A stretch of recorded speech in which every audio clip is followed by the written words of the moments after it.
ساتھ یہ سوال تھا کہ بعض غیر احمدی دوست جب تعزیت کے لیے آتے ہیں میت پہ تو وہ کرتے ہیں، میت پہ جب تعزیت کے لیے آتے ہیں تو اس وقت ہاتھ اٹھا کے دعا کرتے ہیں. تو بعض دفعہ وہ گروپ کی صورت میں آتے ہیں تو احمدی اگر کسی کا جنازہ ہے تو صورت میں بھی آتے ہی کہتے ہیں کہ چلیں ہاتھ اٹھا لیں اور دعا کریں. دیکھیں دعا جو ہے بمقصد ہونی چاہیے، دعا دکھاوا نہیں ہونی چاہیے.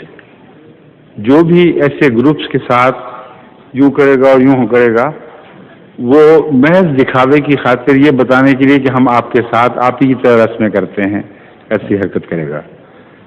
اصولاً یہ بات غلط ہے.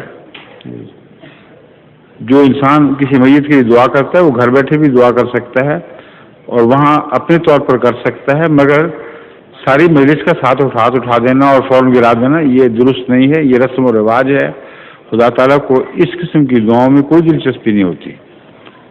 مجھے یاد ہے جب کوثر نیازی صاحب کا صاحبزادہ فوت ہوا تھا تو میں افسوس کے لیے جانے سے پہلے میں نے ان کو یہ کہلا بھجوایا تھا کہ میں رسم و رواج کا قائل نہیں ہوں.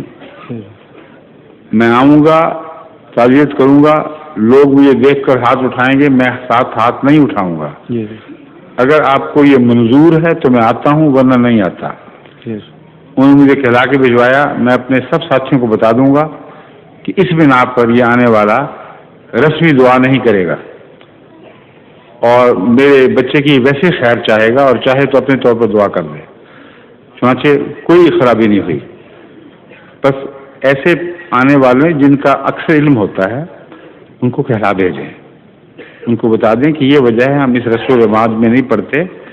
آپ نے دعا کرنی ہے اپنے طور پر کریں، مگر یہ ہاتھ اٹھانا اور گرانا اور ایکسرسائز جس میں کچھ بھی نہیں کہا جاتا اس بات کو آپ چھوڑ دیں.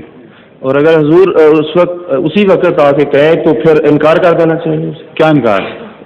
جیسے آتے ہیں آپ کے پاس انکار کا سوال ہی کوئی نہیں، پوچھتا ہی نہیں آپ سے کوئی. وہی تو کھڑے کر دیتے ہیں تو آپ ساتھ کریں یا نہیں؟ انکار کیسا؟ آپ اگر ہاتھ نہیں اٹھائیں گے تو نہ اٹھائیں، کوئی زبردستی تو نہیں آپ کے ہاتھ چھڑے گا. Thank you. ضرورت ہونی چاہیے اخلاقی.